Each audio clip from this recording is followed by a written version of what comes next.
Assalamu alaykum, Şərq Türkistanlıq əziz qərindaşlar. Muşu vaxtınla xeyirlik bolsun. Dünya Uyğur Qurultayı tərəfindən təsdiqlənən Tor televiziyasınınki bugünkü Naq Meydan proqramısına xoş gəldinizlər. Əziz qərindaşlar, mən Fərat Yurunqaşulu mən. Aldı bilan Dünya Uyğur Qurultayı vakalətən həmmənlərni yürekdən salamlayman. Əziz qərindaşlar, avval qatımlıq Naq Meydan proqramımızda əskərtib ötdüm. Bunundan keyin muşu ekran orqali, ya'ni bu Dünya Uyğur Qurultayınınki Tor televiziyasi kanalı orqali sizlar bilan har kundagidek paranglashib turamiz, sirlashib turamiz, muңdashib turamiz. Bu hozir mana ekranimizda ko'rinib turgan telefon nomeri. Muşu telefonga bevosita telefon qilib sizlarni Naq Meydan programmasiga qatnasha olasizlar aziz qarindoshlar. Men avval qatimliq masalan bugun 3-chi qatimliq Naq Meydan programmamiz. Bugun avval qatimliq programmalarda deb o'tdim, eskartib o'tdim. Dünya Uyğur Qurultayınınki bu Naq Meydan programmasını yo'l qo'yishidagi maqsadi hargizmi Naq Meydan programmasi berayotgan, taqdivatgan boshqa qarindoshlarimiz bilan raqobatlash emas. Bu Dünya Uyğur Qurultayı xalqimizning illiq bir oilasi, Dünya Uyğur Qurultayı tarafidan tasdiqlangan bütün axborot vositalarınınki hammasi xalqimizningki yurak sadosi, qalb sirdishi. Aziz qarindoshlar, sizlarga ma'lum hozir Sharq Turkiston masalasi xalqaro muhim masalalarning biriga aylandi. Anından keyin xalqaro kishilik huquq tashkilotlarining bu asosiy kun tartiblarining biri. Hozir har kuni degidek mayli VDT'de olsun, Avrupa Birliği'de olsun, Amerika parlamentida olsun va yoki boshqa davlatlarning parlament hukumatlarida olsun, Uyg'urlar masalasi haqida yangi yuzlanishlar o'tirg'i chiqib o'tadi. Shundaqla xalqaro tashkilotlarningki bu her gün degidek Uyg'urlar masalasida maxsus axborotlar, bayonotlar berib o'tadi va dunyo matbuotlarida, nuqtaliq matbuotlarda her gün degidek Uyg'urlar masalasi haqida, Sharq Turkiston masalasi haqida, bo'libmi mustabid kommunist Xitoy hukumatining Sharq Turkistonda tasdiqlagan jazo lagerlari masalasida o'nlagan, yuzlagan xabar maqolalar e'lon qilinib o'tadi. Shuning uchun biz bundaq Naq Meydan programmasini berdiğin bir 100 tane kanalımız olsun, hazırki vaziyette azlık kılıdı. Bizden asas maqsadımız mı?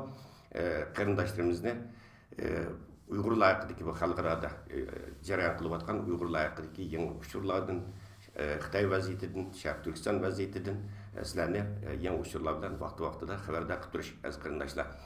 Mush fursatdan foydalanib turib sizlarga yana shuni eskartib qo'yay.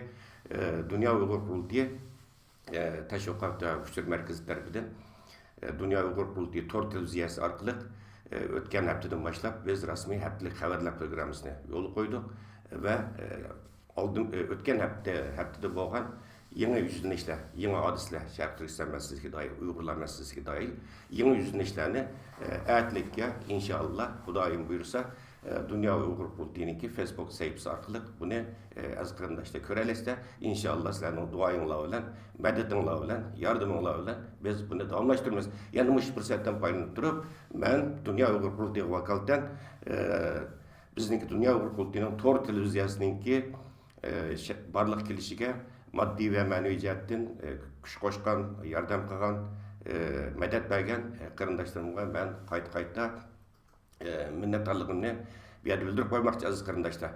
Bizningki asosiy maqsadimiz Dünya Uyghur Qurultayı tarafidan tasdiqlangan bütün axborot vositalarıningki birdan-bir hujum nishoni mustabid kommunist Xitoy hokimiyati. Biz faqatla mustabid kommunist Xitoy hokimiyatining hatto bashisini ochamiz aziz qarindoshlar. Biz hargiz ishki ixtiloflarga, o'rinsiz talash tortishlarga, ishki to'qinishlarga hargiz kirmaymiz. Buning bizning vaqtimiz yo'q. Hürmetli qarindoshlar, bugungi bizningki 3-chi qatimliq Naq Meydan programmamizningki mehmoni bu yerda hammanglar tunish bo'lgan aziz bir mehmonimiz var. Hozir bugungi suhbatimizni shu bizningki Turkiyadagi Ankara Hacettepe Üniversitesi'ninki o'qituvchisi, doçent doktor ve istiqrotiya mutaxassisi Erkin Ekrem efendim bilan bugun suhbat olmoqchi. Hürmetli Erkin Ekrem efendim, adaytın vaqtingizni chiqarib suhbatimizga qatnashib berganligingiz uchun sizga alayda rahmat aytaman. Men rahmat aytaman. Selamun aleyküm. Ve aleyküm assalam. Hürmetli Erkin Ekrem efendim, hozir chet ellardagi bo'lib g'arb dunyosida yashayotgan Uyg'urlarningki qo'liqi ko'zi Turkiyada. Ya'ni Turkiyada yashayotgan Uyg'urlarda. Çünkü Türkiye biz Uygurlar için inta mühim bir devlet, aziz bir devlet. Çünkü biz Türk halkı bilen kan qarindosh. Yana birisi G'arb dünyasida yashayotgan Uyg'urlarningki ko'pinchisininki Turkiyada tunish bilish, urug' tuqqan do'st yoralari bor bu yerda yashayotadi. Uning ustiga bitta G'arb dünyasida yashayotgan bo'lib, Yevropada yashayotgan ko'plagan Uyg'urlar ning nazarida Turkiya Cumhuriyeti o'zining ikkinchi bir vatani. Shunga ba'zi qarindoshlarimiz kim pensiyaga chiqib qolsak Turkiyada yashaymiz deb hozirdan boshlab G'arb davlatlaridan berib Turkiyaning yazimini setib olib qilgan qarindoshlarimiz nihoyat ko'p. Shunga bu Uyg'urlar uchun Turkiya nihoyat muhim bir davlat. Bo'lib Uyg'urlar har zaman bu Xitoy bilan Turkiyaning munosabatlariga nihoyat yaqindan diqqat qildi. Hozirmi Xitoy Turkiya munosabatlari bu yerda G'arb davlatlarida yashayotgan, muhojiratda yashayotgan Uyg'urlarningki bir qiziq temasi bo'lib qoldi deb desangiz, sizga ma'lum, yaqindalar Türkiye'nin Adalet Ministri Abdülhamid Gül, eğer hatırlaşmamak olsam, Xitayni ziyaret kıldı ve Xitay Adalet Ministerliği bilen Türkiye Adalet Ministerliği otursida bunun keyinki özleri hamkorlikni yanı güçlendirish haqida bazı yeni to'xtamlarning tuzilganligi ait xabarlar chiqdi. Hatta bazı Türk sotchilarningki Xitay Jamoat xavfsizlik institutida yani maxsus Xitoycha ta'lim tarbiya qilayotganligi bular xabar qilindi ve shundaqla hozir Türkiye'de her xil gap so'zlar taqiliyotir hamda bu ko'pinchisi hamda o'sak so'zning buning ichida masalan hozir Xitoy Uyg'urlarni Turkiyada yashayotgan Uyg'urlarni az qilib o'tibdi. Türkiye sotlab o'tibdi. Xitoy qaytib berish ehtimoli bor ekan deydigan har xil gaplar bor, bir xil vayim bor. Bu vayimlik gaplar hozir biz yashayotgan Germaniyaga yetib keldi. Çünkü bizning mening bilishimcha hozir Turkiyada Xitoy pasportiga iqomat ilib o'tirayotgan 10 mingdan qarindoshlarimiz bor. Demek qo'lida Xitoy pasporti bor degan gap, yana Xitoyning bo'yin turug'idan qutulamdi degan gap, har zaman Xitoyning kontroli asliga asli degan gap. Chunki u pasportni uzatish uchun Xitoy elchixonasiga berish kerak. Yani agar Xitoyningki bu pasportlarda bekor qilib o'tish, iptal qilib o'tish xatari bor bu yerda. Bekor qilib o'tsa, u vaqtida yana Uyg'urlar Xitoy pasporti va Uyg'urlar qo'lida erkin sayohat qilish huquqidan mahrum qolgan bo'ladi. Şuna müşine siz hem de Xitay Türkiye münasebetlerine en yakından gözlük kilovatkan hem bunu tadqiq kilovatkan bir buluş süptiniz bilen sizden müşakti bir vasıta bir uçur eliş məqsədi bugün sizin stüdyomuzda təklif qıldıq. Bu Türkiye Adalet Ministerliği bilen Xitay Adalet Ministerliği oturusdaki bu hamkorluq qaysı dairede qandaq bir hamkorluq to'xtamlari tuzildi. Bununki Türkiye'deki Uyg'urlarga epiladigan bir salbiy ta'sirlar qandaq. Bu iki tarafınki kilişken bir mutabakat deydi ama o nime bir kilişim deyimiz. Bu kilişimden maddelerine pek kömedik yani sırtkı beğenmiştik ama mezmunlarını üyendik. Hem de Xitay cetten diyen vaxtıda şu ortak birlikte şu terörizmge karşı hemkarlık kılış. Bunu aslında neticilden biri dep kilovatkan gibi yeni bir gibi emezsem de. Ve Türkiye'me muvaffak şekilde şu Şark Türkistan İslam Hareketi diyen teşkilatını terör teşkilatı deyip ilan kıpaydı. Ama hazırlıca Xitay PKK'nın bir terör teşkilatı deyip ilan kıpaymadıdır. Bundak digende her iki devletin ki terör hakkındaki hukum ya da iniklaş cette bir okşmaslıkla var. Yani senin davatkan terör benim için emez. Digende göz qaraşı var bir yerde. Şununla Xitay Uygur'unu teröristeydi ama Türkiye PKK'nı ve FETÖ'cülerini teröristeydi. Hem bir kısım FETÖ'cü Türkiye'de bu Xitay'da yaşavatkaçta Türkiye'nin terörle karşı hemkarlık kılış digenini aslında FETÖ'cülere karşı kılıvatıdı digen gap. Yani Xitay'ın ki nişanlıgan teröristler ama Türkiye'nin nişanlıgan terörist okşuşmaydı. İkinciden şu iki devlet birlikte hemkarlık kılıp üçüncü bir devlette şu teröristlerini tutup onundaki birbirisiga teslim kıldığan da bir nesne bu yeni bir nesnemdi. Muşunu kılaylıdaydı. Muşunu kılış için iki tarafındaki adliye sistemi malum bir maddelerde maslaşış lazım. Ve şundakla Xitay Türkiye'ninki kanunu, terörle küreş kılış kanunu, cinayet kanunu degandek. Muşu kanunu Xitayma ügünüş lazım. Ondaqda Xitayna müteəssislər kelib bir yer ügündü. Türkiye mi Xitayga birib, Xitayninki adliye sistemine şu terörle küreş kılış maddelerini o bulan ügünüş lazım. Hazır muşu baskuşta devam kılıvadıdı. Mana deyli, misalga deyli, otur şarkı bir devlette eğer de bir Uygur olup kalsa Xitay, Türkiye ortak hamkarlık kılalaydı diyen mana çıktı bir yere. Fakat kim terörist, kim emesligini başta iniklaş lazım. Eğer Türkiye'nin ki kanun cetten, kanunu toğra ya hatanın ölçüsünün yanı bir neyse vicdan, yani cemiyet vicdanı. Cemiyet vicdanına mas kemeydiğen bunda bir ahol olup kalsa Xitay'ın talebi. O vaxtda da Türkiye bu hamkarlık kılamaydı. Çünkü bir devlette birsin. Eğer de tutuduğun şahıs hem Türkiye'nin menfaatine ziyan vergen, hem Xitay'ınki menfaatine ziyan vergen. Misal insan kaçakçılıklar, pasaport kaçakçılıklar, pul yutkeşler degandek, kanunsuz pul yutkeşler bolsa, o vaxtda bu ikisi hamkarlık kılalaydı. Şunun budakı şu adliye sistemdeki iki taraf, bu ikinci kıtım planı oturup koyuşacağını. Çünkü 8. ayda Xitay'dan bir heyet gelgen Türkiye'ye. Hazır 11. ayda yanı bağlı. Yani normalde devletlerin arasındaki bunda karşılıklı ziyaretler misal bir yıldan ki da karşılıklı ziyaret kıldı. Ama bunlar 3 ayda bir yıkılışı vardı, görüşü vardı. Onundan sırt şu adliye, şu sakçı idaresi, istihbarat teşkilatlarının adamlarına məhbi kilip Türkiye'ye, Türkiye'nin kime məhbi birib, yani mavu nimige matbaatlarda kösetmek durup kılvatkan nime ahvallama var, münasebet kurvatkan ahvalma var. Bu bolsa 2014'ninki ahırlarda, yani 11. ayda Xitay'ınki bir sahçı ve ahbarat teşkilatından teşkil tapkan bir heyet Türkiye'ye geldi. Şu vaxtıda iki taraf şu teröristlerge karşı bir hemkarlık kılışının ki ramkı şu karakterlik bir kilişimini kıl. Yani sahçı idaresi, ahbarat teşkilatı, hükümet yani siyasi cihetten, üç cihetten birbirisiyle hemkarlık kılışını şu vaxtıda kilişi var.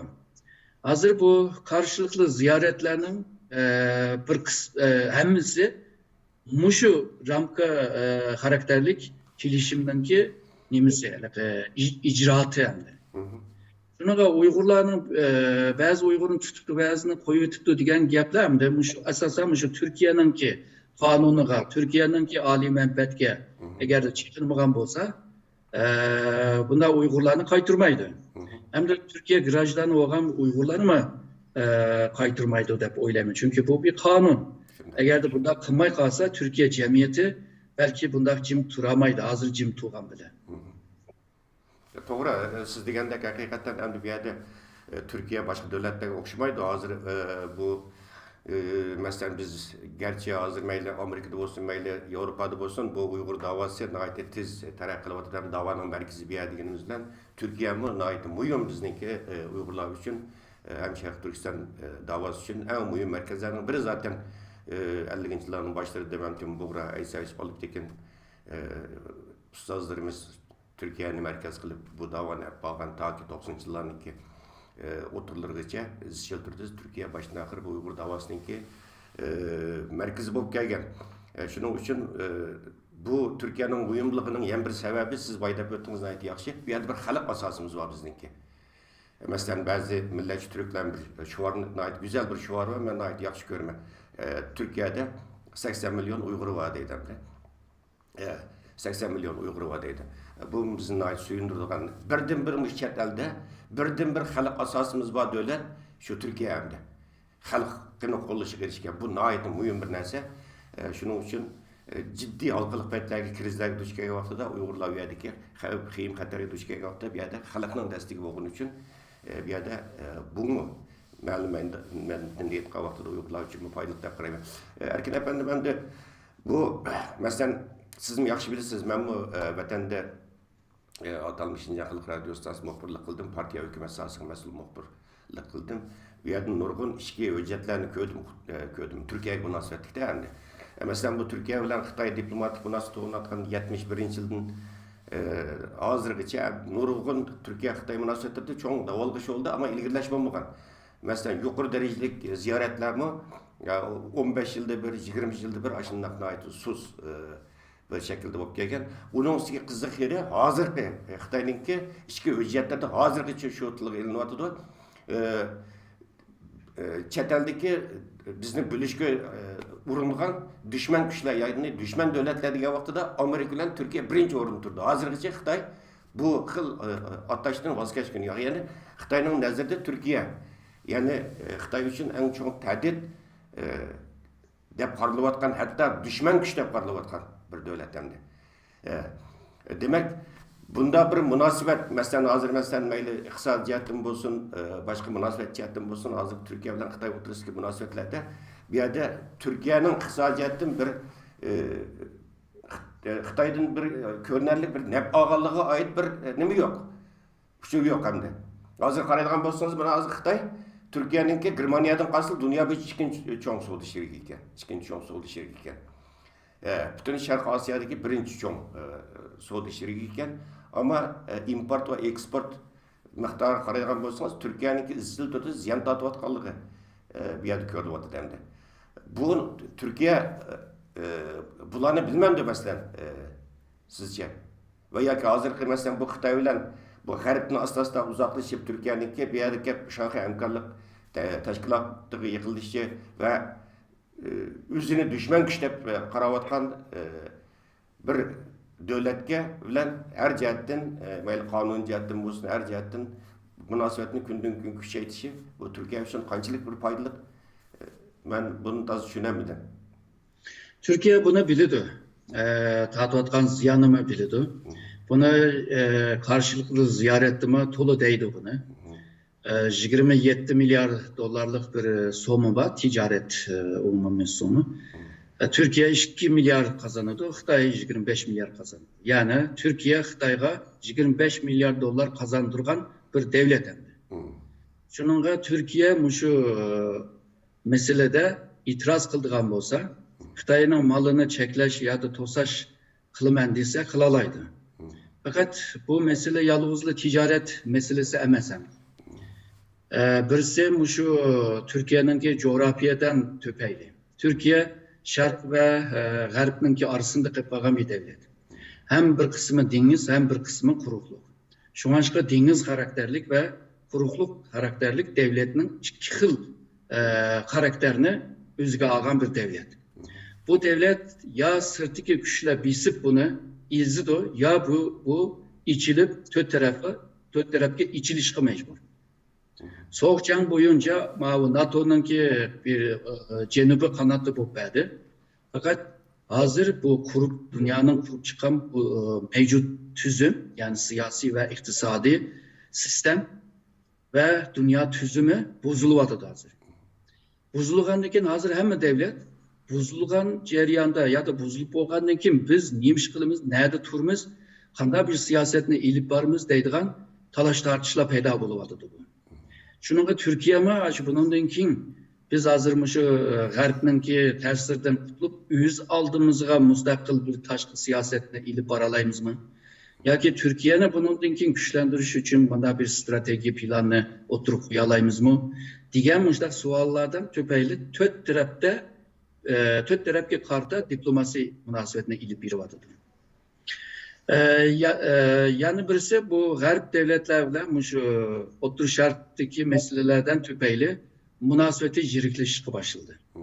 Bu jirikleşiş Türkiye'ni G'arbning güçünü tamponlaştırış için Rusya, Hindistan, Xitoydagi devletler bilan münasebetini yakın kuruşga mecbur kılıvadı.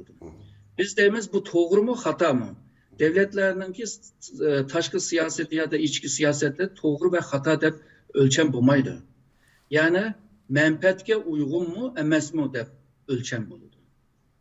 Şununla Türkiye'ni başkurayotgan bu hakimiyet o'zining Xitoy bilan munosabatni taraqqiy qildirishni to'g'ri ya da muvofiq deb ko'ryapti. Belki bu başka bazı Türkler için mi hatadır, Uygurlar için mi hatadır, Orta Asya'daki devletler için mi hatadır ama bu hükümet için bu doğru. Şununla bu biz hata degende belki ular doğrudaydı, biz hata doğru degende ular belki hata deyiş mümkün. Çünkü Türkiye özününki ali bir menfaati var. O menfaatini qoğdaşqa bir mecbur. Nima degan chaqda asas qonunninki en baştaki 5 madde seni muşu ali menfaatini qoğdaşqa mecbur kılıvadı. Sen eğer de kılmasan asas qonunninki 5 maddesi seni cezalaydı. Bununla bu ulus devlet ya ki bu nation state degendek Uygurca milli devlet deb tercüme kıldık. Bu yerde hukum biraz kıçıvadıdı. Şununla ben hınkıl tılda davatımı. Ulus devletinin ki mesela bir alayetliği var. Yani devletin menfaatini oyluşudu ama Müslüman ümmetinin ya ki uruk tukanlarının ki menfaatini oyluşamaydı. Çünkü ulus devlet aşını tosaydı, oraydı. Şunlar turukluk Türkiye'de cemiyet, parti ve başka NGO'lar yani Uygurlara sahip çıkıp bu esas nime medyada Uygur meselesi gün tertipke mında güçlük kemigen bolsa Osman ama o küçük izler başka matbuatlarda mı Şarkı Türkistan meselesini gün tertipke ekvadıdı. Başka partiler mi muşunun tırışvadıdı. Hatta hakimiyet başındaki bu parti bile hemkarlık kılvatkan MHP partinin milletvekillerine mecliste bunu kötü tertibi ekilip ismi işiltvadı. Yani Türkiye'de bundak bir nime deyimiz mi daha kalaka ziddiyetlik bir siyaset var. Bir cihetten Uygur halkının ki muşu tatvatkan kıyınçılık ve körvatkan zulümüne karşı köngül bölüvadıdı. Yani bir cihetten Türkiye'nin ki âli menfaatini qoğdaş için onunla mecbur kılıvadıdı. Şununla bu iki meselenin arasında sıkışıp kılıvadıdı. Erkan hocam bu kısa mesele. Çünkü bu ziddiyetini bir güne hal kılması olmaydı. Çünkü ziddiyet devam kılmaydı. Bir güne bu başka bir yol içildi dep oylayman. Doğru. Her bir devlet için en mühimi aldı bilen şu özününki devletinki umum menfaat oldu. Hem de bir yerde yana bir çetelliklerinki, ecnebilerinin bizden köp soraydıgan yan bir sualı var mı? Mesela deydi Amerika başlıqıdaki bazı devletler veya ki Xitay'a karşı istikratilik planı var bazı devletler. Bu Şarkı Türkistan kozlarını, Tibet kozlarını, Şarkı Türkistan kozlarını naayeti obdan kolunavatıdı Xitay'a karşı. Bu Türkiye endi bu Uygurlar bilan qan qarindosh va chet-elliklar shunday deydi bizga. Bu Türkiye sizlar bilan qan qarindosh.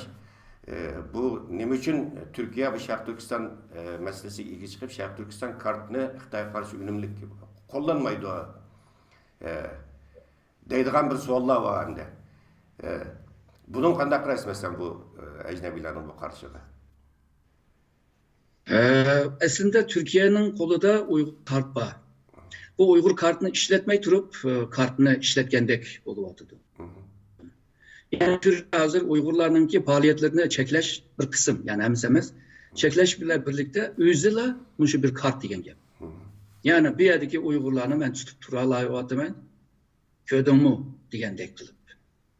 Hem de Xitay muşu Şarkı Türkistan davasının ki ideoloji merkezine ve şundakla güç merkezine Türkiye'de yapıyordu. Xitayla deydi o dontuğda yiyinde Türkiye. Ve Xitay'ın ki mütehassıslar maçına yapıyordu ve devletinin reisler maçına yapıyordu. Şununla Türkiye Uygur meselesine maçında çeklep besle Xitay hoşal buldu. Aslında bu mu bir oynavadı ama oynaş G'arbga o'xshamaydi. To'g'ri, bizlar hozir qarasangiz Umu to'g'ri, endi ba'zi boya deb o'tgandek ba'zi vahimali xabarlar bor. Uyg'ur Xitoy az qilib o'tibdi, Uyg'urlarni bir-birlab Uyg'urlarni sotlab o'tibdi, qaytarib ekan, u bu deydigan. Ammo hozirgacha keyingi bir qancha yildagi amaliy reallik qaraydigan bo'lsak, Turkiyaning Uyg'urlarni Xitoyga qaytarib o'tgan jiddiy bir yerda harakat olib qolganligini ko'mdik faqat shu gapdan boshqa, quruq xabardan boshqa. Ammo bu yerda endi Uyg'urlarni rahatsız qilayotgan bir masala bor endi. Bu meselenin biz Dünya Uygur Kurultayı üstümüzde ötken yılda Germaniya parlamentini ziyaret kılan vaxtıda ulağıma oturup koyduk bunu. Abdülkadir yapacağım meselesi hem de.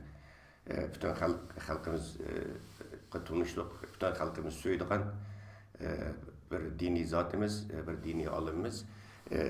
Bunda xalqimiz tunulgan dini zatimizning, dini alimimizniki, o Abduqadir Yapçı efendimninki Türkiye'nin kanunu xilaf bir iş qilganligini anlamadık hazırgacha. Bunun şahidini bulmadık. Hazırgacha Abduqadir Yapçı efendimning tuturuluşumu bütün muhaciratda yaşayotgan Uygurlarning ciddi bir yaram qilayotgan bir hodisa. Nima uchun bu masalan Abduqadir Yapçı efendimni nazorat qilish nima uchun hozirgacha davomlashadi? Bunun bir ahir görünüş nima zaten. Mesela bu meseleni bazı kişilik hukuk teşkilatlarımı bu meseleni tilgap kelyapti hazır endi. Hazır Türkiye'ninki ceza mahkemesi Abduqadir Yapçı'nınki bir günah bolmaganlığını ve Xitay qaytırıp belgili bolmaydiganlığını hüküm kılgan. Avrupa Birliği İnsan Hakları Mahkemesi mi Xitayga qaytırıp bolmaydı degan hükümname çıkargan. Ama Xitay üstüde devamlı arz kılıvatkaşka bu arz kılganlıkken bunu sotlaş lazım. Sotlaş ceryanı pek uzun buludu. Şununla bu sürülüp kit vardı. Hazırgıça tehi şu yapacağını yıkın ya da yapacağını tonuyduğanlarını mı sotka çakırvadıdı. Sotta bununla nime cevap yerse Xitay bunu terörist devadıdı, terör teşkilatı teşkil tuttu deydi. Oturuş şarkı terörist ev tuttu deydi. Köydün mü, bildin mi degende muşlarını sürüştürüvadıdı. Bu ceryan devam kılgaşka ve Xitay Türkiye'nin mahkemede çıkan neticeye razı bolmagaşka üstüge yani narazılığını bildirüvadıdı. Yani şikayetini kılıvadıdı. Hem de Türkiye Avrupa Birliği ve halkıradaki bazı kanunga imza kılgaşka çetelde sırttaki bir şahıs mı Türkiye'deki birisine arz kılalaydı ama da bir imkan var. Mesela Xitay'da kılıp olmaydı bunu. Şununla bular Xitay bunu bilvagandan beri Türkiye'de körüngen Uygurların hemmisini dava arz kılıvadı. Başta sakçılar tekşireydi. Baskışına deysek. Sakçılar tekşirgen vaxtada karısa bu adamlardan ya terörle alakası bulmasa, bular malum tutsa, memur tutsa, bulardan ki onda bir iş bulmasa teşkilat, Türkiye'de normal memurlar teşkilatlar katlaşamaydı. Bunda bir işi bulmasa, bunu kandak terör dediler. En başta sakçılar buna ayrı videodu. Bular terörist emezler. Şuna onlar bir nurgun Uygur, onun için kutlup gelip. Eğer de sakçılar, muşunun da gumanlık bağ deydiğen olsa, o vaxtıda savcıya evitidik. Savcı hem de bizim tilimizde ile kargolucu deyimiz mi? Teptiş deyimiz. Bular onun için tekşireydi. Yani tekşireydi. Onun için şahitlerini tapudu, onu tapudu, bunu tapudu, sürüştürdü, o bu kılıdı. Eğer de yana bir günah tapamıza bunu tok tutudu. Eğer de azrak bir nime bozsa buna onun için mahkeme gibiydi. Mahkemede hem de sotlaydı. Sotlagan vaxtıda onun için bunun avukatları buludu. Ya yüzden tapsa ya da mahkemesen tipirdi. Şununla avukat seni kovdaydı ebeki degen savcıya karşı. Eğer de avukat seni kovdayalırsa bu vaxtıda mahkeme seni koyuyordu. Eğer kovdayamay kalsa hem de seni kesiyordu. Ama kaysı maddığı tayandırıp kılıdığı degende, ebemen degende Türkiye'nin ki esası menfaatiga ziyan vermeyen buluş lazım. Mesela bazen bunda bir ahval buldu. Türkiye hazır FETÖ'cünün terör de var. Bunda olsa ama terör kanununa düşüdü bu. Uygurlar misal FETÖ'cüyle misal da var değil mi? Eğer FETÖ'cülerle alakası bulpasa buna terör kanunundaki maddesini bağlayıp Uygur'unu tutalaydı. Onun için insan kaçakçılık deyimiz ebemen digende eneni xavifsizlik bolmagan xavifsizlik meseleler. Misalıga darını yötgeç digende, ballarını kaçıp yötgeç digende, pasaportunun ki yağancılığı digende, o bula muşla hem de Türkiye'nin için bir günah buldu. Buna eden meyli Uygur olsun, meyli Çeçen olsun, meyli Özbek olsun, meyli Türk olsun, Türkiyelik olsun, meyli Arap olsun, hepsini tutudu ve tutuvadı da körüvatımız. Ama bizim közümüzde Uygur körünü geçke Uygurlar işte tutulup gitmaramdı deyimiz aslında xil milletlerimi tutuluvadı aslında. Aslında bu Bizde noktani aşıyor siz degan nokta bo'yicha tushunish mumkin deyman. Chunki endi o'zimiz butun chet ellik Uyg'urlar o'zimiz turayotgan davlatning qonunini hurmat qilishimiz kerak. Ko'p hollarda bu Turkiyada siz degandek biroz ziddiyatlik bir nima bor. Masalan, har qanday bir sababdan jinoiy ishlar sababidan da endi Turkiyaning qonuniga bir xilop bir ishni qilib qo'yib tutilsimi darhol xuddi Xitoyning quluvadek Xitoyninki buyrug'i bilan tutilayotgandek bir xato tushuncha, xato propaganda, xato tashviqot borchu. Qarindoshlarimiz buni nima qilish kerak? Yana birisi hurmatli akram efendim, bu Turkiya hamda bu g'arbninki demokratik prinsiplarni qimmat qarashini uni qabul qilgan Turkiya Cumhuriyetining asos qonuni asosan shu Yevropaning asos qonuni ne örnek ilip tuzgan bir asos qonun hamda bu Xitoy bo'lsa butunlay bu bir mustabid bir kommunistik bir davlatdan hech bir g'arb davlati demokratik davlat Xitoyni qonun davlati deb qaramaydi hamda qonuni yo'q zaten. Bundaq bir sharoitning o'zida masalan bu g'arb dunyosida Yevropa ellarida Xitoyninki har qanday ayblashlar, masalan bu terror masalasida bo'lsa, bu terrorga bo'lgan hukm masalasida sizning deganingizdek bu Xitoy bilan g'arb dunyosi o'rtasida cho'ng farq bor. Shunga Xitoyninki hech bir ayblashlarini bu Yevropa ellari jiddiy olmaydi. Masalan Abdülkadir Yapıcı efendimle 2000 yılının başında 11 adamla koşup dünya terörist deb e'lon qilgan Xitoy hukumati. Bu terörist deb e'lon qilgan 11 adamning 3'si Germaniya dedi. Birisi hozir Dünya Qurultayıning raisi bizning Dolqin raisi efendim, birisi Sharq Turkiston informatsion markazininki raisi Abdujilil Qarqash efendim, birisi Avlumit Tursun efendim.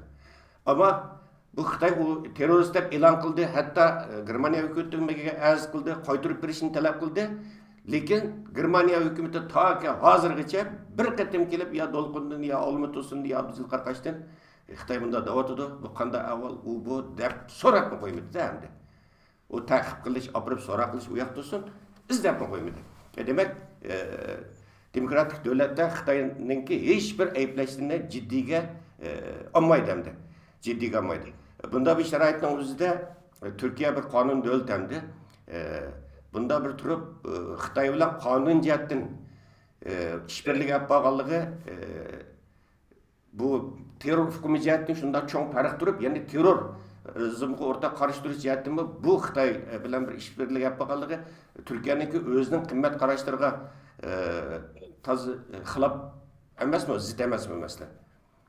Shuningga ba'zan shu chiqargan qonun davlatninki manfaati bilan, oliy manfaati bilan to'qnashib qolgan vaqtida davlat manfaati bosh ahamiyatlik bo'ladi. Turkiya shu Xitoyga qechib ketgan FETÖ'chilarni qaytirib akilish uchun Xitoy bilan bu jihatdan hamkorlik qilyapti. Shu FETÖ'chilarni qaytirib bergan taqdirda balki boshqacha bir xil bir yo'llar ichilib qilish mumkin. Shuningga bu Turkiya o'zininki davlatning manfaatini asos qilg'ashqa ba'zan o'zininki qonun yoki o'zininki qoidalariga xilof qilgandek ko'rindi. Ammo asos qonun seni to'g'ri qilyapsa deb to'g'rilaydi seni. Shuningga u yerda kelgan chog'da qonun bilan asos qonunninki orasidagi moslashish nihoyatda muhim.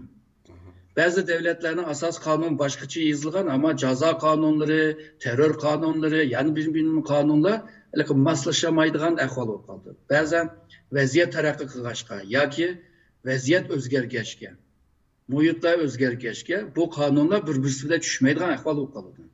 Undaqda meclisde buni moslashtiradigan holiga ekilish lozim moddalarnichi.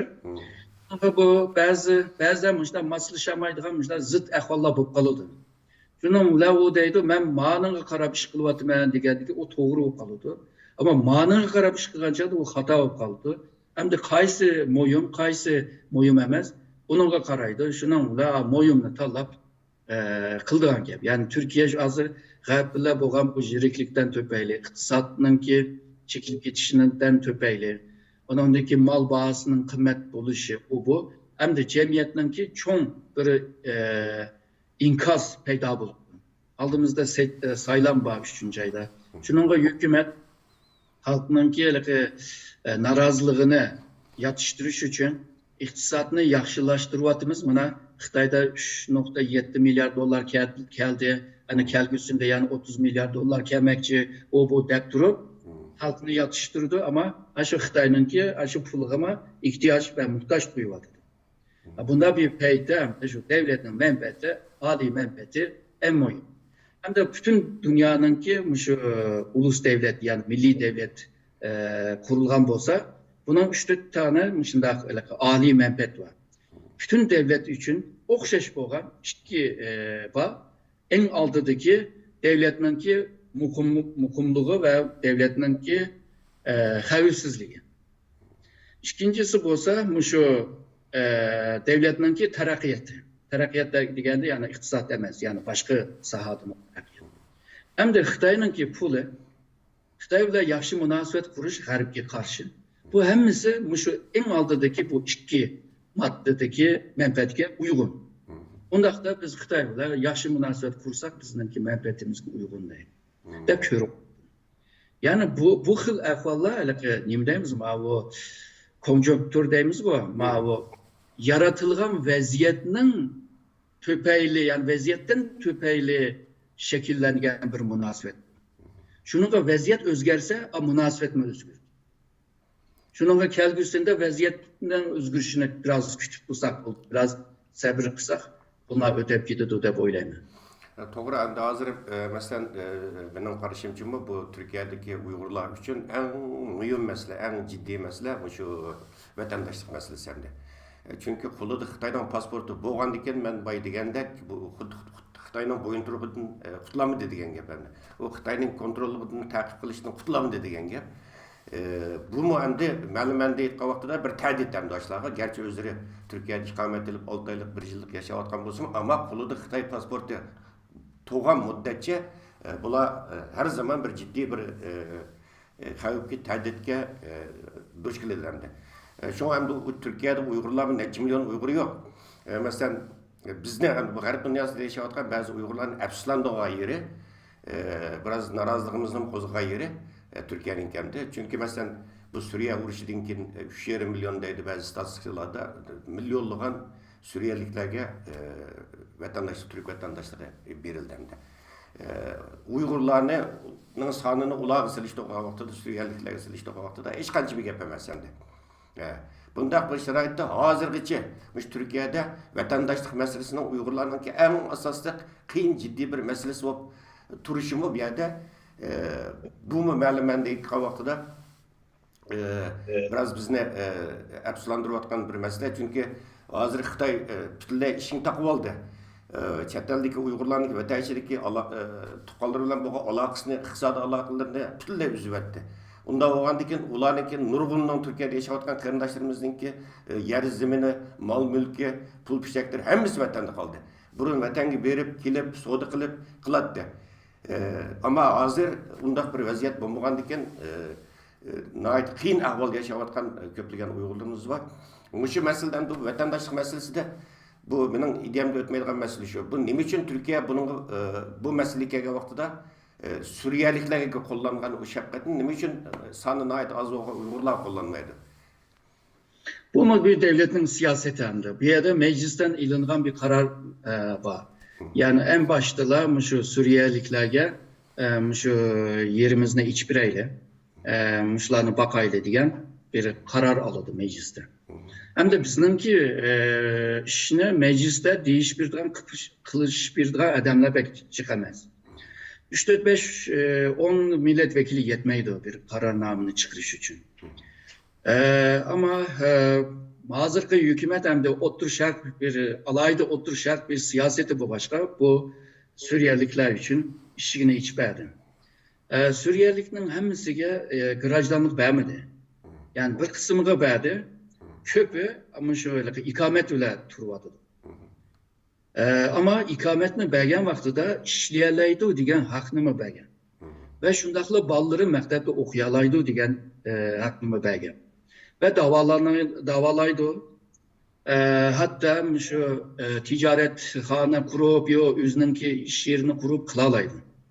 Ama Uygurlarıma şu müddətsiz bir ikamet bir vatkan. Bu mu Uygurlarga kösetken bir yaxşılık hem de.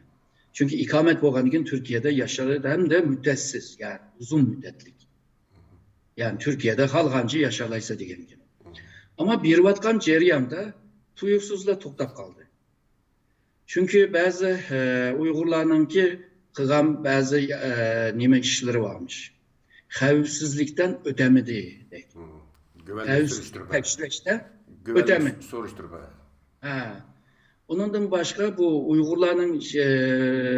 Uygurlarını ilvi tipli nime uzun müddetlik ikamet bir tipli digenini tuygan Afganistanlıklar, Özbekler, Tacikler, Çeçenler degenleme o yüzden Uygur devlip, Xitay'ın zulümünü bizim körüvatımız devlip, aşlama Uygur'un ki sayesinde uzun müddetlik ikamet ağa ahvallar varmış. Hazır köç idaresi şu Uygurlarını ras Uygur mu, yagan Uygur mu? Muşlarını tespit kılış için Uygur tarihi, medeniyeti, örf adeti, muşun enenelerinden neçi sualını çıkarıp kelgen adam da soraydı. Misalga Mehmet Kaşkır'ın tonamsa nälik, kaçıncı yüzyılda yaşayan, yazgan kitabı bağım yok mu? Dep soraydı. Eğer bir Uygur bolsa bilirdi. Ya ki şu 20. əsrdə Şərq Türkistan'ın en çok töt edebiyatçını depberdi. Ama bizimki elə depremse o zaman sen Uygur emez deydi. Yani bir proje muşu bütün Şərq Türkistan'ın şivesine nimege kompüterge ip durup ondan ki bunu bir avazga şekillendirip ben yaxşı bilmeyim ki formülge şekilli ondan ki bir Uygurluk yapsa o gan şivesi kompüterdeki baslaşmasa o Uygur emez deydi bence. Misal Leyla Hotel. Hotel çağda çok kompüterinin içindeki o avazıyla maslışlar. Hazır muşu ne toluklaşka tırış var hazır köçü. Muşu muşunu kaldıgan kim? Aval özünü ispatlaş gerek. Devam bazı ikametin ağanda bugün ilip ertiler çetelge çıkıp geliyor. Bugün ilip ertiler Bulgaristan, Romanya'ya bilmem Grisya'ya kaçıp yürüyen. Bir yerde tutulup kaytırıp kilovattan ahvallah var. Zamballamı. Şunun Türkiye'deydi ben seni kovdayım da ikamet bir varsam sen kopupla çetelge çıkıp varsa. Hem de ikamet Türkiye'nin ama pasport Xitay'ın. Manda çıkanlama var. Şunun Türkiye'nin beşime ağır vatıdı. Bu kanda digen yapıldı. Şunun tekimi tepsili, tekimi konkretlik bu işini kılış için hazır ben digendek andak projeni hazır mangız vardı. Bu yakın bir zamanda belki ahırlaşırdı. Ondan sonra belki devam kılış mümkün. Fakat o zaman kaça bizden Uygurlar tatıvatkanlarını tatıvatıdı. Yani sılı digendek o nimege Suriyelikke kösetken o şefkatini bizge kösetmeye vardı. Misalga en insani bir ahvalını desek kegen yaş ballağı var. Bunlar toy kılışta kopudu. Ama kim toy kagaz birdi? Türkiye biremeydi. Xitay birip alamaydı. Oturdu kaldıgan gibi. Misalga bunu mu el kılış lazım? Onun için nurgun yetim ballağı var. Bulanı kanda yetiştiriş lazım. Devletin ki yetimhane ya birip uyada yetişendu ya ki Uygur cemiyetler özü bir el kılamdı. Öz el kılsa bulanın ki nüfus kanda buldu ve mektep kiriş kanda buldu. Okul mesele kanda oldu. Nurgun meseleler var. Ağırpası kanda kıldı. Davalaş kanda. Şunda olsun teşkilatlar o özünün ki tonuş bunuş imkanları bile bulanı el kılışka tırış var. Ama bugün bir 10 adamla hal kılsa, 30 adamla kılsa ama bir yerde bir 10 mingdek adam var. Bularını bir doğuda kıgıl olmaydı. Şuna başka teşkilatının ki adamları hemimiz yani birlikte devletke şu raporlarını sunup meselelerini sunup bir vatımız. Hazırlıkça tek bir önüm yok, cevap yok. Ama ertesi gün bokala adakma üçtü vatımız. Olup mu bir kısım hukukucu balla derslerini taşlap ya da derslerini tonutup başka yer kiteydim o dep aşında kön nimede. Hem de bir millet nın hem de o'qiganmi deydigan bo'ldi endi. Universitet pütəgənmi deydigan oldu. Vallahi üniversitenin yaxşı buladı ya. Kilat hazır kiləməydigan oldu. Burun başqa yerdən pul kilat hazır kiləməydigan oldu. Bu oxucularıma hazır bəziləri dərsini taşlab başqa işlərlə, yəni uşaq düşək ticarətlə və ya rəhbərlik digər kəsblər şoxunu başına qılıvadıdı. Bu mu bir facia, değil mi? Yani yerdeki Doğru, şu pin bir ahval. doğru. Hazır mesela Çakarak hal olan. hazır mesela Avrupaga kelsingizmi, qisqasi Germaniyaga kelsingizmi, birinchi bo'lib oldi bilan o'zingizning Uyg'urligini isbotlashingiz kerak. Bu yerda shu, masalan, sotchilar siyosatparvarliklar sotida oldi bilan men Uyg'ur desa nereden keldim, qaysi viloyatdan. Undan keyin mutaxassis bo'lib ketdi bu siyosatparvarliklar sotlarning sotchilari Uyg'ur masalasida mutaxassis bo'lib ketdi. Xaritini qo'ydi masalan. Undan keyin bizningki tarixiy, bizning olimlarimizni, tariximizga oid narsalarni so'raydi. Talaffuzini qaytib bu yerda dengsaydi, u mutaz. Endi bu yerda siyosatparvarlik tilida gap chiqib qoldi. Qisqacha bir eslatib qo'yay, chunki hozirgacha dunyo qurultiyiga asosan Turkiyadan ham ko'plagan qarindoshlarimiz mayli menga bo'lsin, boshqa qurultiyimizning rahbarlariga oid ko'p xatlarni, iltimoslarni yozadi. Bularning mutlaq ko'p qismi endi bu shu Yevropaga kelib, g'arb davlatlariga kirib siyosatparvarlik masalasi haqida ko'proq savol so'raydi. Qarindoshlarimizni o'sha yerda qisqacha bir eslatib qo'yay. Hozir g'arb dunyosida bo'libmi Yevropada siyosatparvarlik tilashninki eng yaxshi bir payti, chunki Uyg'urlar masalasi tulinib ketdi. Bütün mayli Germaniyada bo'lsin, boshqa Yevropa davlatlarida bo'lsin, Uyg'urlar masalasi eng asosli tunilgan kun tartibli masalalarning biriga aylandi. Hatto Germaniya ichki ishlar ministrligimi Germaniyaga kelib siyosatparvarlik degan hech qanday bir Uyg'urni qaytarib o'tmaydiganligi haqida qonun chiqardi. Yaqinqi mezgillardan buyon Misrdan, Arabistondan, Turkiyadan turli vasitlar kelgan qarindoshlarimizningki siyosatparvarlik tilash iltimoslarimiz nihoyat tez suratda bir-birlab qabul bo'ladi. Ammo Yevropaga kirib siyosatparvarlik tilashni maqsad qilgan qarindoshlarimiz cho'qim ideya jihatdan tayyorlab kelish kerak. Oldi bilan o'zini Uyg'urligini isbotlaydigan nimalar qo'lida bir nimasi bo'lish kerak. Yana birisi ideya jihatdan tayyorlab qilish kerak. Siyosatparvarlik degan nima? Qanday odamning siyosatparvarlik tilashga sharti to'shidi? Bu haqda kelishdan burun biroz ma'lumotga ega bo'lish kerak. Bu haqda maxsus Dunyo Uyg'ur qurultiyi tadqiqot markazi tomonidan hozirlangan siyosatparvarlik tilash qo'llanmasi va Dunyo Uyg'ur qurultiyininki hozir bu ekranda ko'rilib turgan bu Dunyo Uyg'ur qurultiyininki tor betiga kirsanglar siyosatparvarlik tilash qo'llanmasini bu yerdan ko'ra olasizlar va puxta tayyorlik qilib kelishinglarni umid qilaman, chunki birinchi so'tingizda qabul bo'lsa, nurg'un bu yerda vaqtinglar tejilib qoldi, ish jihatdan bo'lsin, boshqa jihatdan bo'lsin, nurg'un qulayliklar bo'ldi. Buni eslatib qo'yay. Qarindoshlar, hozir sizlar ko'rayotganlar Dunyo Uyg'ur qurultiyi tarafidan tasdiqlangan tor televiziyasiniki 3-qatimliq naq maydon programmasi. Biz avval qatimliq programmalarni endi sinaq tariqasida yapganimiz uchun oldin e'lon berdik. Tunji qatim biz doçent doktor Erkin Akram efendim haqida e'lon berib bugun bu suhbatni bir vatimiz bu yerda dastur tanıştırışım kerak edi, ammo tanıştırışninki hojati yo'q deb o'yladim, chunki Erkin Akram efendimni hammalar Tunisda asosiyatdan hammalar Tunisda bizningki Uyg'ur olimlarimizning ichida izchil turda Sharq Turkiston davosiga izchil turda qatnashib kelgan, bu yo'lda ko'p fidokorlik ko'rsatgan va Dunyo Uyg'ur qurultiyi boshchiligidagi tashkilotlarimizningki g'arb dunyosida xalqaro sahnada Uyg'ur davosini muntazam, sistemli, planli, qadam bosqichli holda olib berilishi uchun nihoyat qimmatli taklif fikrlar bilan strategik planlar bilan ta'minlab kelgan, buning nihoyat ko'p roli bo'lgan bir bizningki Uyg'ur olimlarimizninki biri.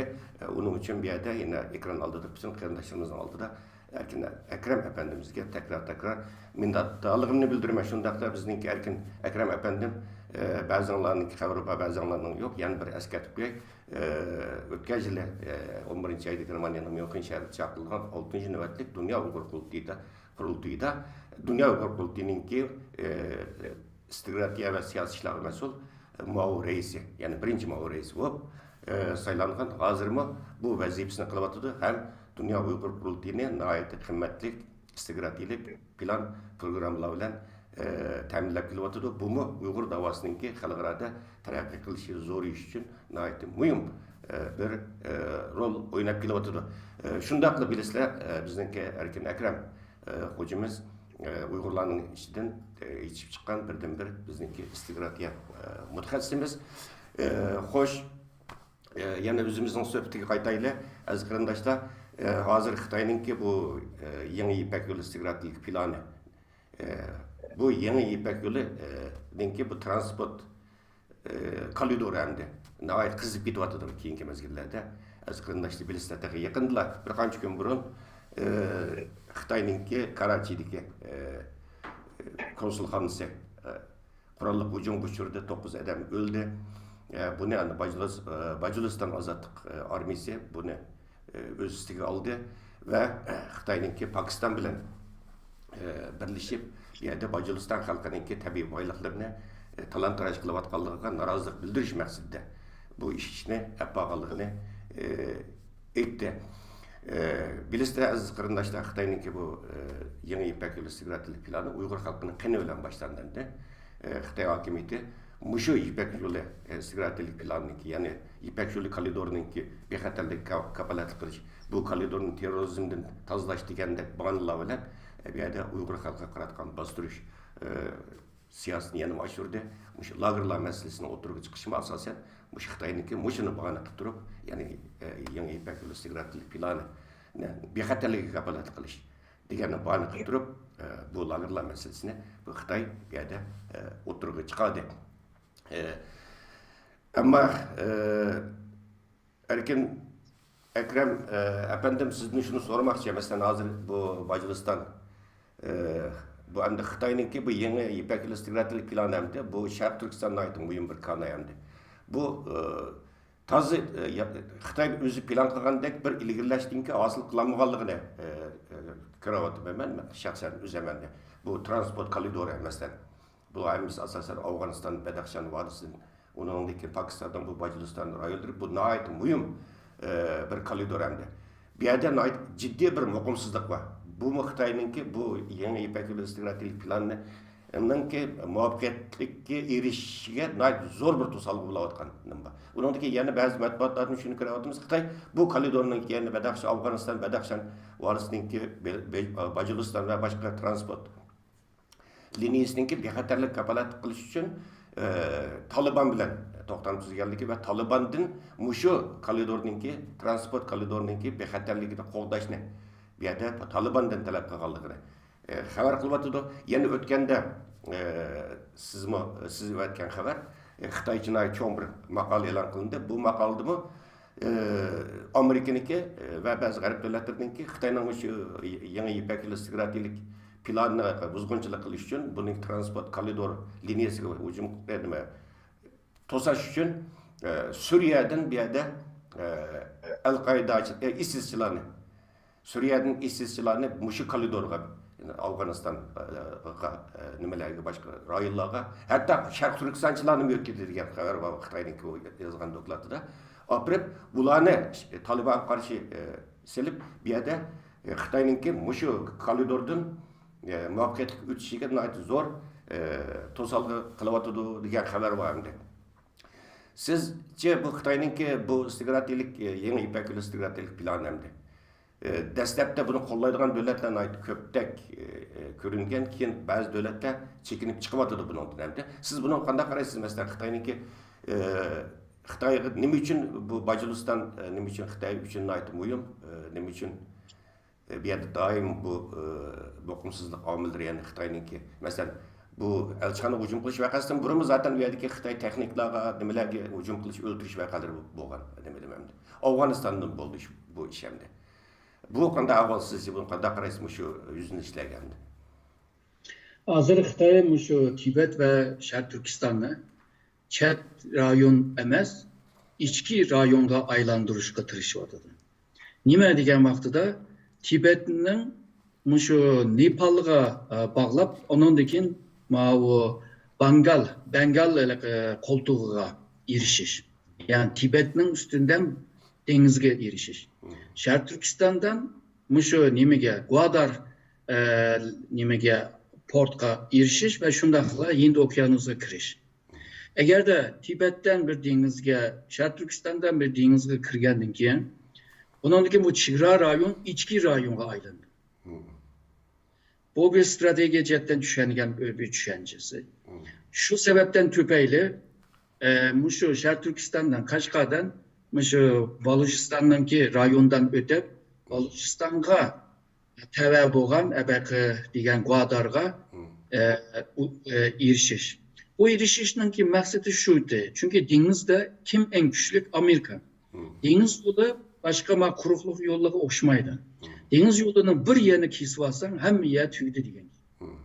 Quruqlikda bir yerini kesib olsang, aylanib boshqa yerga bora oladi. Ammo dengiz yo'lida ichilgan dengiz yo'lini boshqa yo'lda mansang xatarliklar bor.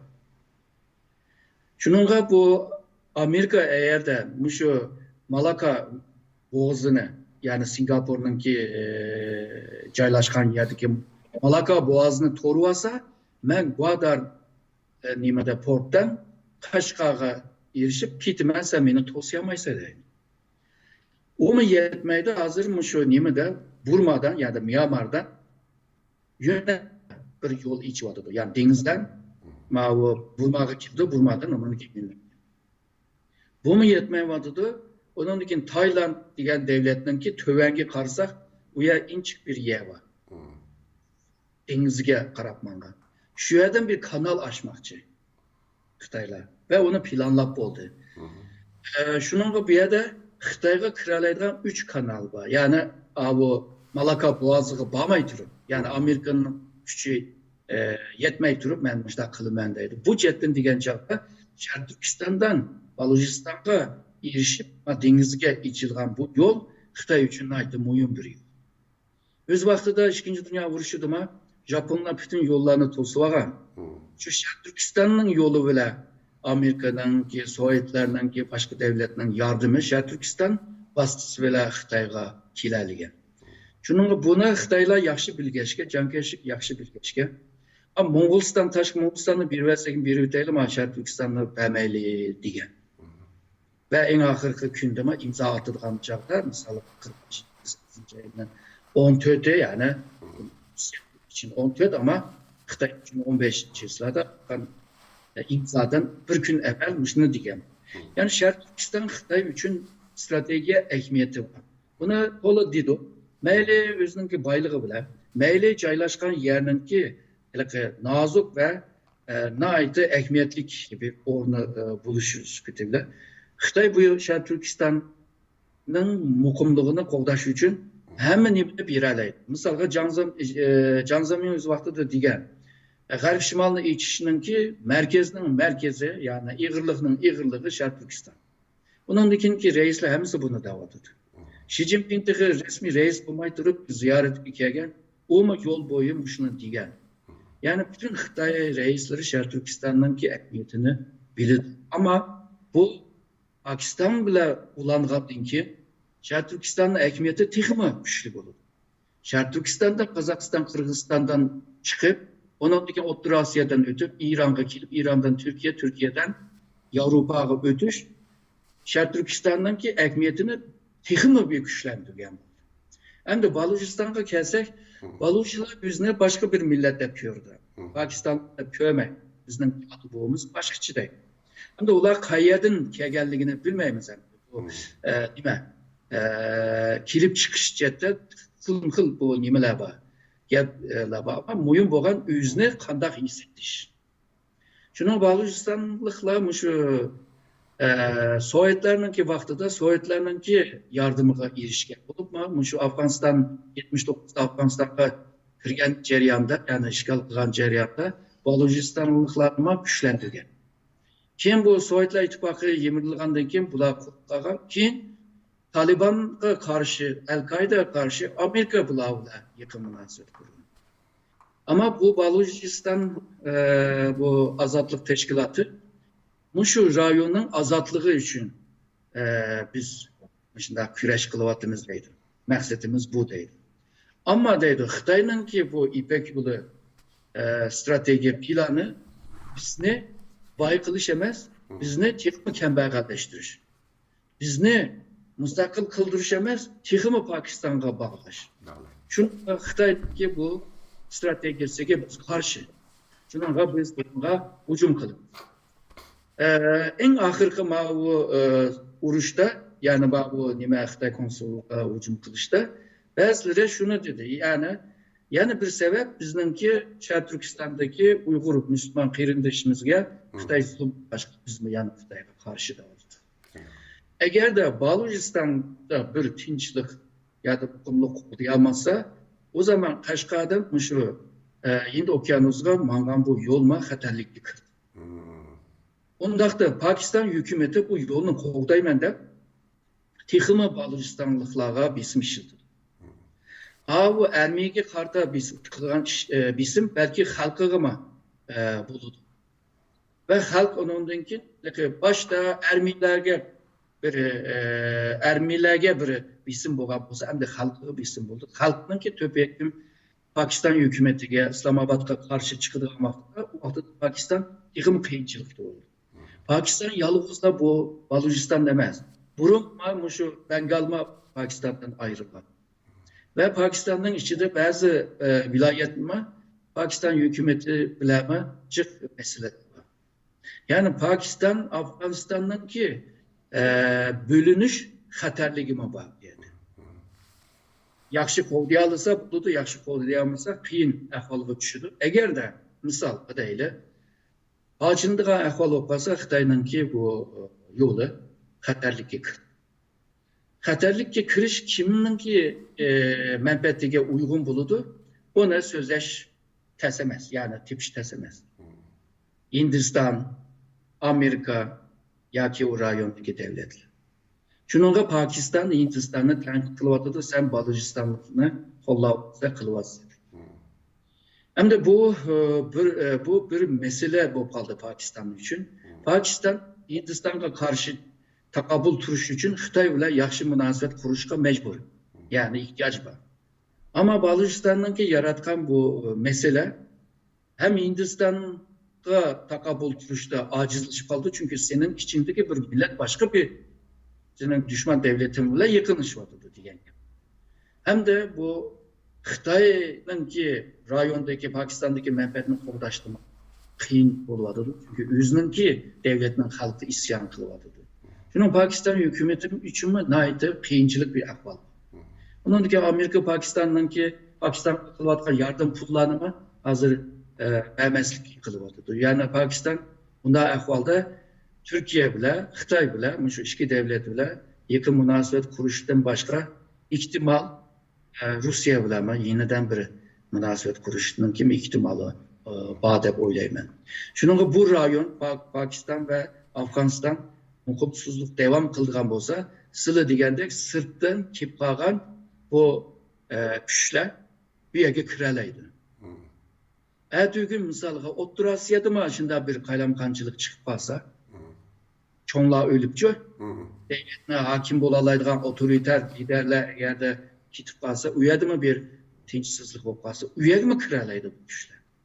Shuningdek Xitoyninki İpek yo'lini, quruqlik yo'ldagi xatarliklar bağan sırı köpeyip Sılı degan o meseleler var. Bazı devletlerini qazga buğu koyup, ondan keyin onu alımen, bunu alımen degandan xalq mamlaketin qo'zilib ketib, manda ish bo'lyapti. Bazı akıllı devletler var, misalga Malezya, bunchilik pul silishning hojati yo'q, men to'lab olamayman, 20 bir sepbersan 7 dumanga deydiganlar chiqyapti.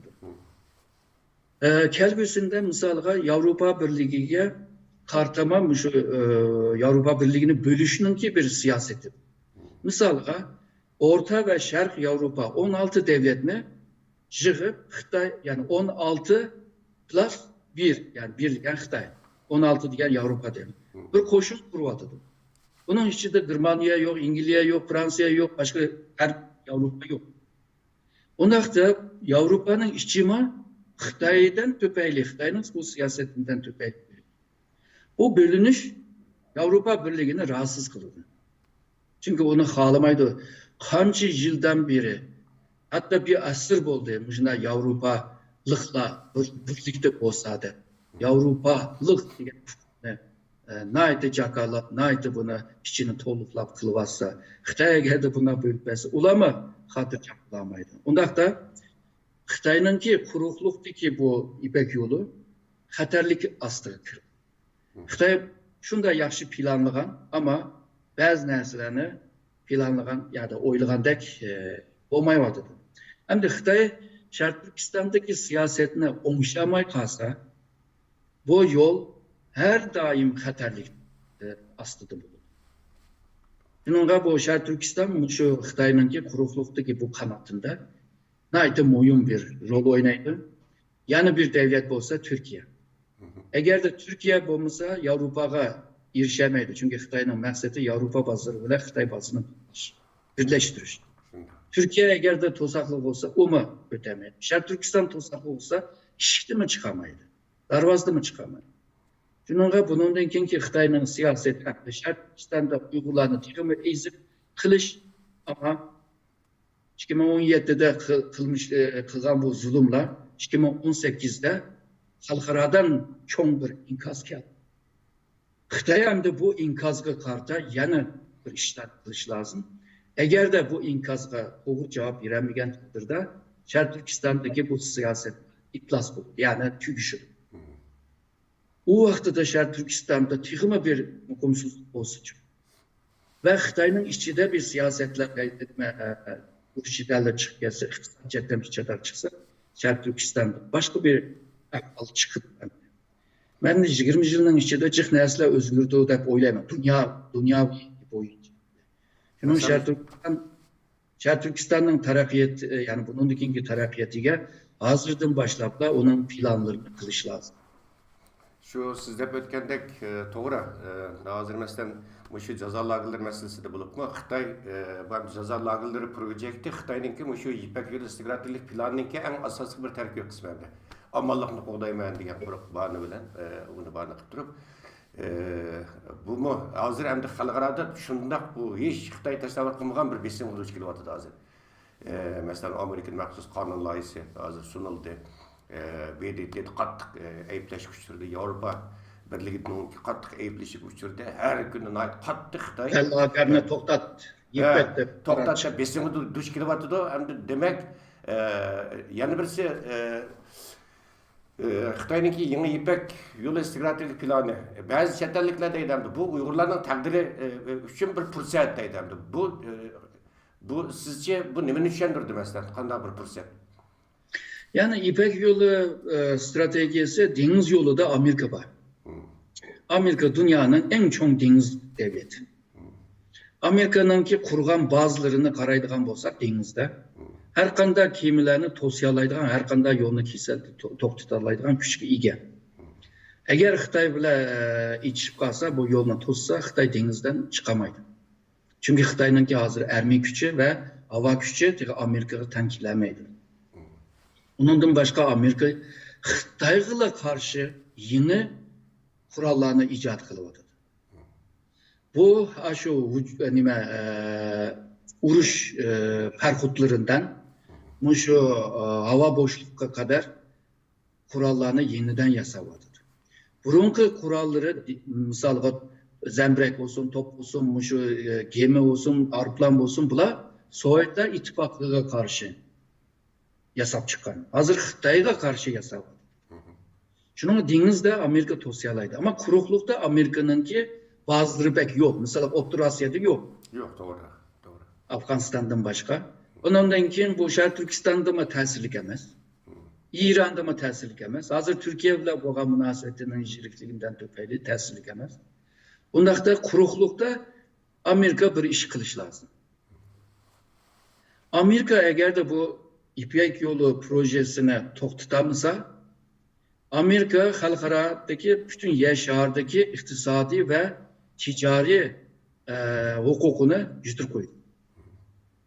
Siyasi ve iktisadi ve ticaret hukukunu Xitayga ötküzberse siyasi ceddeme Xitay güçlü. Hem de yalğızlı kaldı mutafiye Amerika güçlü.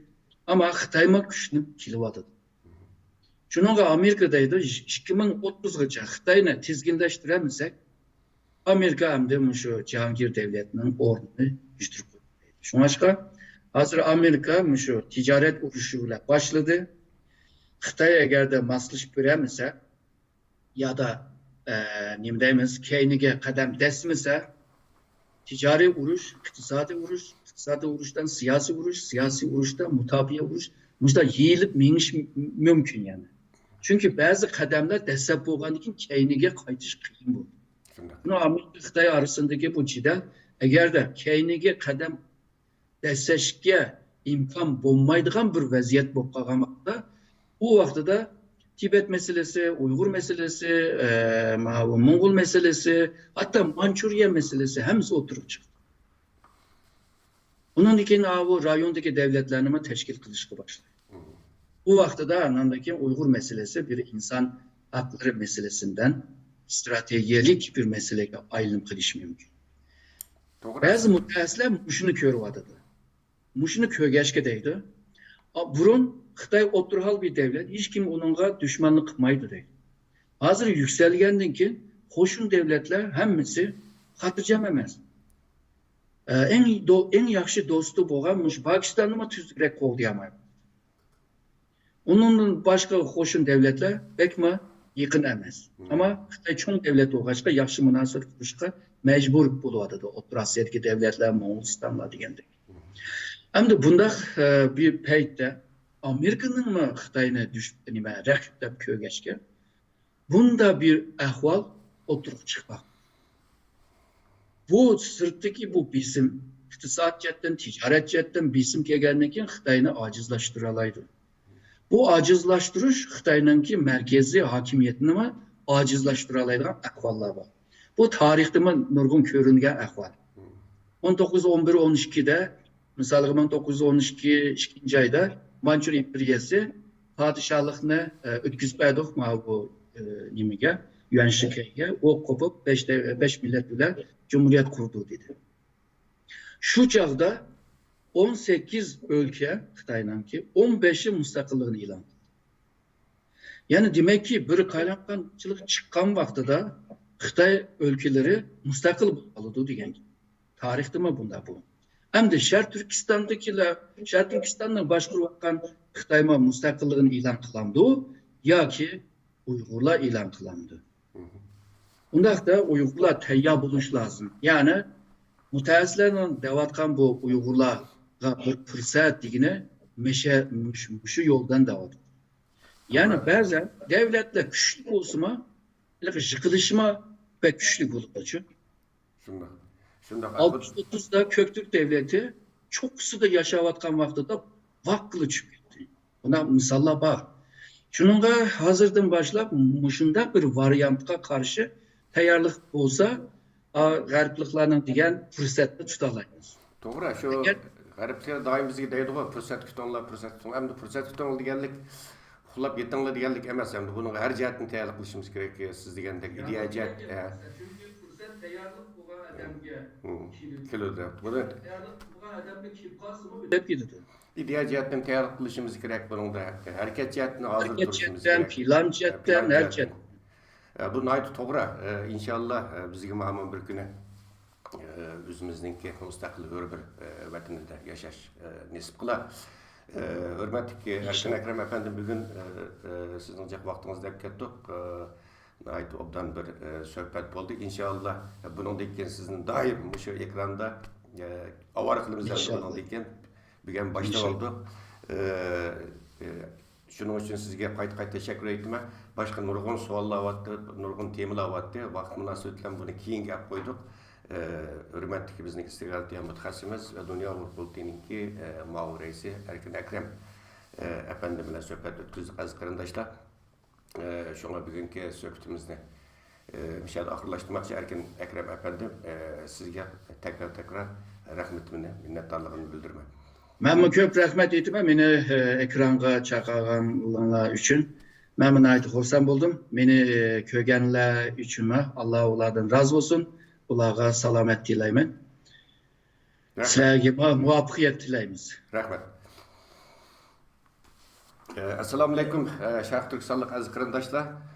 Sizlarning hozir ko'rayotganinglar Dunyo Uyghur Qurultiyi tarafından tasdiqlangan Tor televiziyasininki Naq Maydon programmasi aziz qarindoshlar bay biz Dünya Qurultayıninki ma'mur raisi ham istiqrotiya mutaxassisi doçent doktor Erkin Ekrem efendim bilan söhbet etdik.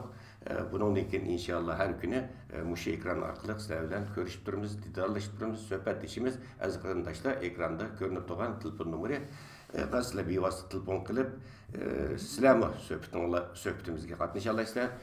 Aziz qarindoshlar, programmaning beshidimi deb o'tdim. Dünya Qurultayıninki axborot vositalarining hammasi, sizlar ko'rayotgan Tor televiziyasini o'z ichiga olgan bütün axborot vositalarining hammasi xalqimizningki sadosi, yurak sadosi, o'rtaq mulki va qalb sirdishi. Shundaq illiq oilasi aziz qarindoshlar. Bu hammamizning mulki. Şuna bu yerda sizlarninki har jihatdagi qo'llashinglarga ehtiyojimiz bor, duoyinglarga ehtiyojimiz bor. Biz Dünya Qurultayı bo'lish suhbatimiz bilan Sharq Turkistonninki milliy mustaqillikni asliga keltirish kurashı uchun kurash qilayotgan va yetakchi ideyasi sog'lom, to'g'ri bo'lgan bütün tashkilot va bütün siyosiy faoliyatchilarimiz bilan biz hamkorlashga tayyor ve bu ekranımı Xudoyim bo'lsa inşallah bundan keyin yana ulag'imi uchoq, her zaman uchoq biz Dünya Qurultayı bo'lish suhbatimiz bilan aziz qarindoshlar, biz o'tgan haftadan boshlab haftalik xabarlar programmasini yo'l qo'ygan Dünya Qurultayıninki tashviqot uchur markazi tarafidan biz bunu davomlashtiramiz har hafta haftalik xabarlar programmasini ve o'tgan haftada bo'lgan Sharq Turkiston munosabati xalqaro Uyg'urlar munosabati bo'lgan muhim uchurlarni sizlar atlikka Xudoyim bo'lsa Alloh nasib qilsa atlikka Dünya Qurultayıninki Facebook sahifasi orqali o'tgan haftalik xabarlarni ko'rasizlar aziz qarindoshlar. Shuning uchun ataydan bugun vaqtini chiqarib bu ekran oldida o'tirgan bütün qarindoshlarımizga qayta minnatdorligimni, rahmatimni bildiraman. Yana shundaqla kichik kuchurni berib qo'y. Aziz qarindoshlar, hozir Dünya Qurultayıninki raisi To'lqin Aysa efendim, ijro komitetiningki raisi Ömer Qanat efendim bilan Avustraliyada bu yerda ziyoratda bo'lib o'tdi. Bu yerda parlament bilan, hukumat organlari bilan ve shundaqla Avustraliyada yashayotgan jamoat bilan bu yerda kenglarda uchrashish Abdurvat'ı ulanamız seferiga muş fursatdan foydalanıp turib oңushlik tilaymiz. İnşallah aziz qarindoshlar, kelar qatimliq programmamizda ko'rishaylik. Hammanglarga xayrli akşamlar tilayman aziz qarindoshlar, salomatlik tilayman. Kelar qatimliq programmamizda ko'rishaylik. Xayr qo'sh.